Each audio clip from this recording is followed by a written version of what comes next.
तो ये कहता है मम्मी इससे कपड़े क्यों खरीद रही हो, ये तो मुसलमान। सोचिए 4 साल के बच्चे में क्या दिमाग में बिठाया जा रहा है, तो सोचिए इस देश में किस तरीके की नफरतों की ट्वीट पर। मैं आप लोगों के बीच में एक ही निवेदन करना चाहता हूं कि अभी नहीं जागे। मैं था जैसा मैं सब लोगों से जान चुका, जैसे भी कह रहे थे 3 साल पहले हुए हुआ है। मेरा भी सामाजिक क्रांति में केवल 4 साल पहले हुआ है। उम्र 42-45 साल की हो चुकी है, लेकिन सामाजिक क्रांति यात्रा में और राजनीतिक क्रांति यात्रा में मैं केवल 4 साल पहले उतरा हूं। तो 4 साल पहले ही जब मैंने देखा इस मनवादी व्यवस्था को, जब महसूस किया इस ब्राह्मणवादी व्यवस्था को, तो मुझे लगा कि अब संसार में एक ही चीज हम लोगों को बचा सकती है, और वो है इस 85% की लड़ाई। अगर हम 85% आज भी नहीं लड़े, नहीं एकत्रित हुए और आपस में जातियों में बंटते रहे, आपस में भोजन के नाम पर, अस्पृश्यता के नाम पर, स्पष्टता के नाम पर, अपने कमेरा जातियों के नाम पर अगर लड़ते रहे, तो वो दिन दूर नहीं जब हम फिर से मानसिक गुलामी में होंगे। वैसे तो आज भी हम मानसिक गुलामी में है, तो देश की मानसिक गुलामी का ही नतीजा है कि किलोमीटर तक लंबा जाम लगा हुआ। जब मैं यहाँ आ रहा था तो मैंने अपने साथियों से कहा था कि देखिए यहाँ पर किलोमीटर लंबा जाम लगा हुआ है, लेकिन जिस मीटिंग में हम जा रहे हैं वहां पर गिने चुने लोग होंगे। और वही है क्यों, क्योंकि उन्हें दिखाई नहीं दे रहा। हम लोगों को शिक्षा से दूर रखा जा रहा है, हम लोगों से अपने हक अधिकारों से दूर रखा जा रहा है। जब मैं पढ़ाता हूं तो मैं कह देता हूं, खुलकर कह देता हूं, धन्य है अंग्रेज जो इस देश में आए, धन्य है अंग्रेज जो इस देश में आए। अगर वो नहीं आए होते तो शायद आज हम शिक्षा से भी वंचित होते, निश्चित रूप से समझ लीजिए। धन्य वो अंग्रेज जो इस देश में आए और उन्होंने हमें संपत्ति रखने का अधिकार रखा, वरना हमें पहले संपत्ति रखने का भी अधिकार नहीं था। ये धन्य है, क्योंकि हम आज भी उस मानसिक गुलामी में जी रहे हैं। एक व्यक्ति हमारे पूरे मोहल्ले में आता है और ये कह करके चला जाता है इस मोहल्ले में जाने की जरूरत नहीं है, ये कुमार समाज का मोहल्ला है, इसके वोट तो मैं दिलवा दूंगा। ये मानसिक गुलामी। ये संत समाज का मोहल्ला है, इसमें तुम्हें जाने की जरूरत नहीं है, इसके वोट तो मैं दिलवा दूंगा। ये हम लोगों की मानसिक गुलामी। तो साथियों, संविधान खतरे में, मंडल कमीशन खतरे में है, साइमन कमीशन खतरे में है, गोलमेज सम्मेलन खतरे में है। अगर इन सबको बचाना होगा तो हम जैसे लोगों को क्रांति लानी होगी। हम एक व्यक्ति या जो व्यक्ति बैठे हुए, ये आम व्यक्ति नहीं है, मैं इतना जानता हूँ। एक क्रांतिकारी साथी है, एक हजार लोगों की पावर रखता है, लेकिन उसके लिए हमें चाहे किसी भी तरीके से यूज करना होगा। देखिए आज जो बड़ी मीडिया है वो पूरी तरीके से उनके हाथ में है, हम वहां पर कुछ नहीं कर सकते। इसके लिए मैं युवाओं से कहता हूं कि जो चौथा स्तंभ है सोशल मीडिया, उस सोशल मीडिया पर पकड़ बनाइए, क्योंकि अगर सोशल मीडिया पर पकड़ बनाएंगे तो निश्चित रूप से आप कामयाब होंगे। देखिए टीवी हम देखते नहीं, मैं तो टीवी देखता ही नहीं, आप लोग भी बहुत कम लोग देखते हो। अखबार पढ़ता नहीं, क्योंकि पूरे दिन क्या लिखा होता है। आज हम चलाते हैं तो क्या चलाते हैं, सोशल मीडिया चलाते हैं। अपने युवाओं को, अपने बच्चों को इस सोशल मीडिया पर अपने जैसे विचारकों को, जो विचारक हैं, चाहे वो प्रोफेसर लक्ष्मण यादव सही, चाहे दिलीप मंडल सही, चाहे आरपी गौतम सही, चाहे चंद्रशेखर यादव सही, चाहे स्वामी प्रसाद मौर्य सही, किसी भी ऐसे लोगों को सुनने की आदत होगी जब हम इनको सुनेंगे। क्योंकि पेरियार का इतिहास हमें नहीं मिल सकता, दलाई सिंह का इतिहास हम लोगों को नहीं मिल सकता, क्योंकि हमें राधा स्वामी का इतिहास हमें नहीं मिल सकता, काशीनाथ जी का इतिहास हमें नहीं मिल सकता। लेकिन आज ये लोग आप लोगों को ये बात रखते रहते हैं, इनको सुनवाइए। अगर आप इनको सुनवाएंगे तो अपने आप ही इतिहास की जानकारी। साथियों, बड़ा दुख होता है जब मैं देखता हूं एक 8वां पास अनपढ़ गंवार 33 डिग्री वाले पर चिन्ह लगा देता है।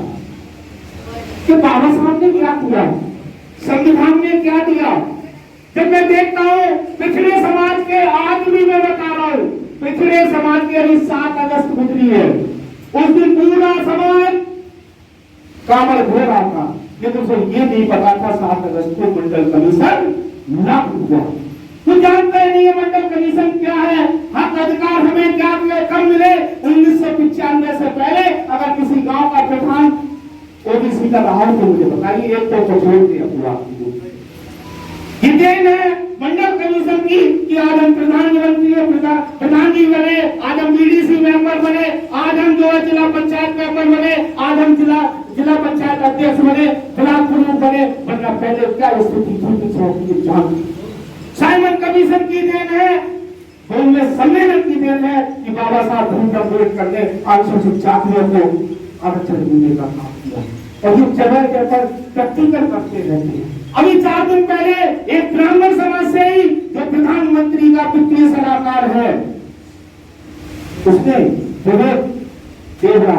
उसने एक आर्टिकल लिखा है, मौखिक भी नहीं कहा है, आर्टिकल लिखा है, आर्टिकल एक न्यूज़पेपर में, इस देश से संविधान को बदलने की जरूरत है। लेकिन सोचिए जो बात मैं आप लोगों से अभी थोड़ी देर पहले कह रहा हूं कि ये सोशल मीडिया का कमाल है। दिलीप मंडल फिर गए, उससे संदीप कुमार उससे फिर गए, नीरज पटेल कैसे लोग, नेशनल जनमत जैसे लोग, नेशनल दस्तक जैसे लोग, और हम जैसे लोग, मैंने अभी उस पर वीडियो बनाकर के डाली, हम जैसे लोग जब उससे भिड़े और उन्हें लगा कि ये 85% लोग इस बात को समझने लगे, उसने माफी मांगने का काम किया। ये सोशल मीडिया की ताकत है। क्या आपने किसी नेशनल चैनल पर देखी वो न्यूज? नहीं देखी, क्योंकि वो न्यूज नेशनल चैनल पर नहीं मिलेगी, वो झूठ मिलेगी तो नेशनल दस्तक पर मिलेगी, नेशनल हमारे भोजन पर मिलेगी, भोजन 85 पर मिलेगी। बहुत से लोग हैं जो हमारे लोगों की बात उठाने का काम कर रहे हैं। आप इन लोगों की सुनवाइए साथियों। आज सोचिए, कल्पना कीजिए, यहाँ बहुत से लोग बैठे होंगे जिन्होंने आजादी तो नहीं देखी है, लेकिन अपने माँ बाप से अपना इतिहास जरूर पूछा होगा। आज मैं बोलता हूँ इसलिए बोलता हूँ कि मेरे पिताजी ने मुझे इतिहास बताया। जो समाज अपना इतिहास नहीं जानता वो कभी तरक्की नहीं कर सकता, ये समझ लीजिएगा। अपने बच्चों को इतिहास बताने की जरूरत है। आज मेरे कुमार समाज का व्यक्ति अगर ये नहीं जानता कि पहले हम मिट्टी के बर्तन बनाते थे और बर्तन बना करके उनके घर पहुंचाते थे, और पैसे मांगने पर हमें पैसे नहीं मिलते थे, ऊपर से गालियां और डंडे मिलते थे। जब ये बात समझा दोगे कुमार समाज के लोगों को तो वो समझ जाएंगे कि हमने कितना संघर्ष किया है। आज साक्य समाज का व्यक्ति ये जानता ही नहीं है, लड़का उनका जानता ही नहीं है कि हम सब्जी उगाने का काम करते थे और सब्जी उनके घरों पर पहुंचाने का काम करते थे, और छवाई का भी सामने ले जाते थे तो 5 किलो सब्जी जाती थी, 2 किलो का पैसे देते थे। ये समझाने की जरूरत है। लेकिन आज हम अपना इतिहास भूलते जाते, आज हम अपने इतिहास को ध्यान ही नहीं रखते। आज हमारे जाटव समाज को, वाल्मीकि के समाज को बच्चों को पता ही नहीं है कि हमारे साथ क्या होता है। मैं कभी कभी सर क्लास में पढ़ाता हूँ, मैंने इसीलिए जानबूझ करके समाजशास्त्र सब्जेक्ट लिया। वैसे मैं फिजिक्स का टीचर हूँ, लेकिन मैंने जानबूझ के समाजशास्त्र किया कॉलेज में पढ़ाते हैं। तो मैं वाल्मीकि के समाज के बच्चों से पूछता हूँ कि मैंने ढोने का काम किया, तो वो ये कहते हैं हमने नहीं किया। अरे भैया तुमने नहीं किया, तुम्हारे पौधों ने तो किया। तो मैं कहता हूं उसे, सोचिए जिसने वर्ण व्यवस्था बनाई उसने तुम्हें इतना गंदा काम क्यों दिया? आखिर उस वाल्मीकि की क्या गलती थी? आखिर क्या दोष था जाटव समाज का जिसने चमड़े का काम, देने का काम किया? मलाई मलाई तुमने खाई, बाकी हमको नहीं खाई। आप लोग एक बात और कहूंगा, ये मत सोचिएगा कि सजा हो जाएगी, FIR हो जाएगी, जेल चले जाएंगे। याद करिए उन कबीर दास को, जब मुगल का शासन चलता था, मुगलों के शासक थे, और उन्होंने कहा था काकर पाथर जोड़ के मस्जिद नहीं बनाए, जाकर मुल्ला भैरवमय होता है। ये बात कब कही थी? जब मुगलों का शासन था, और उस समय मुगलों के खिलाफ बोलना कितनी बड़ी हिम्मत की काम की होगी, तो कभी दास से वो प्रेरणा नहीं होगी। उन्होंने हिंदुओं के लिए भी कहा था, पत्थर पूजे हर मिले, पत्थर पूजे हर मिले। उन्होंने केवल मुस्लिम धर्म के लिए नहीं लिखा, हिंदुओं जब कटाक्ष आया, क्योंकि उसी समय पर तुलसीदास जी थे, तुलसीदास द्विवेदी थे, सूरदास जी भी थे, तो लोगों ने कटाक्ष आया, बोले तुम तो साहब केवल मुसलमान धर्म को लिख रहे हो, तो उन्होंने हिंदू धर्म के लिए भी लिखा। क्या लिखा?